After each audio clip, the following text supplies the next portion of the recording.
posisi streaming ini sudah jalan, kita kembali lagi ke YouTube kita. Di YouTube kita, dia ada secara otomatis langsung berjalan. Ya, ini ya. Ini setelah berjalan seperti ini, akan muncul data.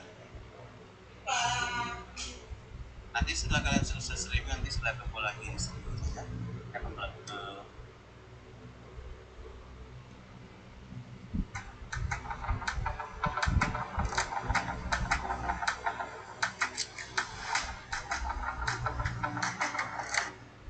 OBS Studio. Oke, satu lagi, silakan kalian tambahkan satu tanggapan jendela. Oke, tanggapan jendela ini nanti akan menampilkan seluruh tampilan yang ada di browser kalian ataupun file yang sedang kita pilih. Oke, jadi di sini kalian ini udah muncul ya. Kalau sobat di bagian OBS ini tidak ada membuat tangkapan jendela, maka otomatis ini tidak ada. Aplikasi yang kita buka tidak akan muncul di live stream. Bang, menambahkan orangnya di bawah bagaimana?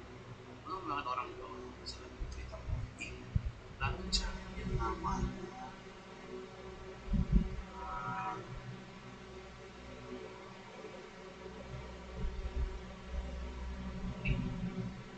Perangkat penangkap video.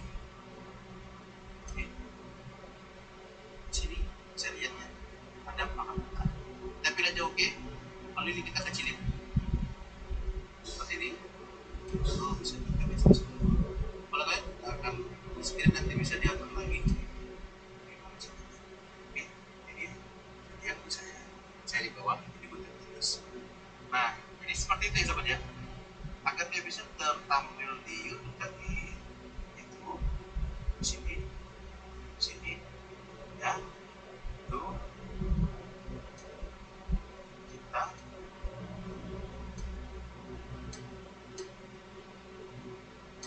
begini.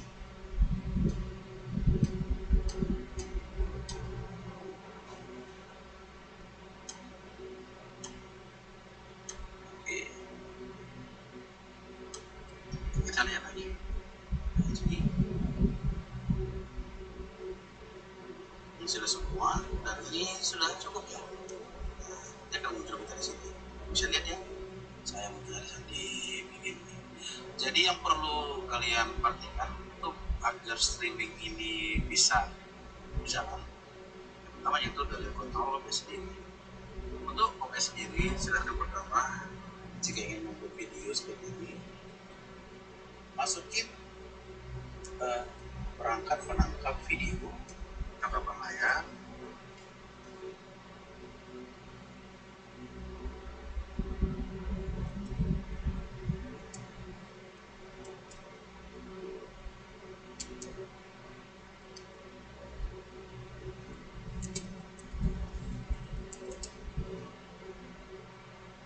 tangkapan jendela layar,